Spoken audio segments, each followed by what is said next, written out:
District PGCBM अर्थात People Gen Action Committee for Bole Movement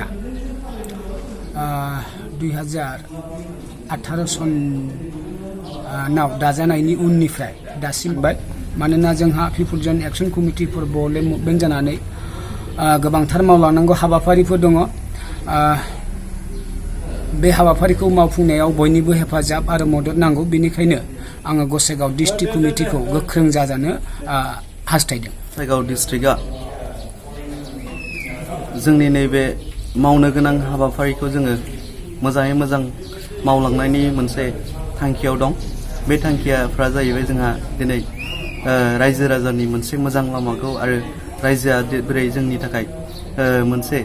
मोजां फर्मखौ जोंनो होनो हायो जों बेखौसो मावलांगोन आरो रायजोफ्रा जोंखौ जेसेबांखि मोजां लामायावहाय मावनायखौ नुनानै जोंजों मुभमेन्टआवहाय ज'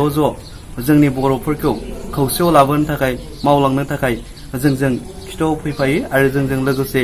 बिसोर बिथांमोना जोंजों लोगो लाफैफायो बेखौसो जों मावलांगोन आरो दिनै जोंनि गासैबो गसाइगाव डिस्ट्रिक्टनि सिङाव थानाय जेसेबांखि आनसलिक दङ जों बे बिथांमोनखौ प्रेसिडेन्ट आरो सेक्रेटारि बिथांमोनखौ जोङो गोरा भाबै बिसोरनो जों मावनो थाखाय डिसिसनखौ जों होगोन बिथांमोननो बे